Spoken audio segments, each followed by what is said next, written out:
सुरुवातीला बातमी सातारा जिल्ह्यातून। महाबळेश्वरमध्ये मुसळधार पावसानं हाहाकार माजलाय। 24 तासात तब्बल 513 मिलीमीटर पावसाची नोंद झाली। वेण्णा नदीवरील छोटा पूल तुटलाय, त्यामुळे परिसरातील हॉटेलमधील अनेक पर्यटक अडकून पडलेत।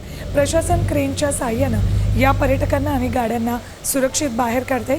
दरम्यान वेण्णा लेक आणि लिंगमळा भागातील घरांना पाण्याचा वेढा पडला, परिस्थिती गंभीर बनली। क्रेनच्या साहाय्यानं या परिसरातल्या हॉटेलमध्ये अडकलेले पर्यटक आणि त्यांच्या गाड्या बाहेर काढल्या जात आहेत। सुखरूप सुरक्षित त्यांना या परिसरातून बाहेर काढतायत। वेण्णा नदीवरचा छोटा पूल तुटलाय, त्यामुळे हे पर्यटक हॉटेलमध्ये अडकलेत।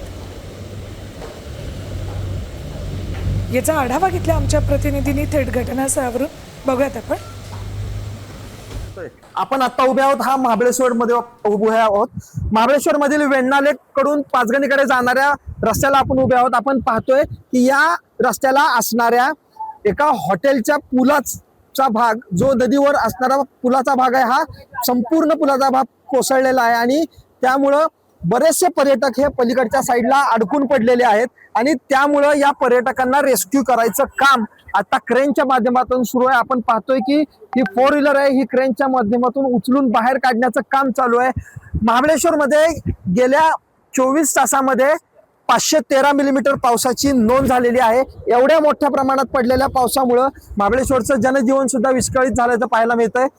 वेण्णा लेक तलाव भरल्यामुळं वेण्णा लेक तलावाच्या बाजूला असलेल्या नदीला हा पूर आल्याचं पाहायला मिळतंय आणि या पुराचं पाणी हे मोठ्या प्रमाणात वाहताना आपण आता पाहतोय आणि त्यामुळेच या पुलावर असणाऱ्या पुलानजीक असणाऱ्या या हॉटेलला जो पूल होता, हा पूल संपूर्णपणे कोसळून गेलेला आहे आणि बरेचसे पर्यटक हे पुलाच्या पलीकडे अडकून पडले आहेत। त्यांना बाहेर काढण्याचं काम मोठ्या प्रमाणात सुरू आहे। एकूणच गेल्या 4 दिवस सुरू असलेल्या मुसळधार पावसामुळे सातारा जिल्ह्यातीलच नव्हे तर संपूर्ण महाबळेश्वर परिसर असेल, पाटण कोयनासारखा परिसर असेल, यामधील लोकांचं जनजीवन हे विस्कळीत झाल्याचं पाहायला मिळतंय।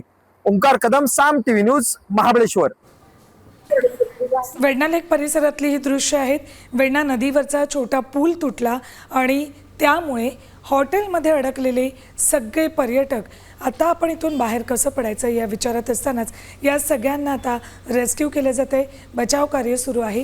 क्रेनच्या साहाय्याने या पर्यटकांना आणि त्यांच्या गाड्यांना सुद्धा बाहेर काढणं सुरू आहे।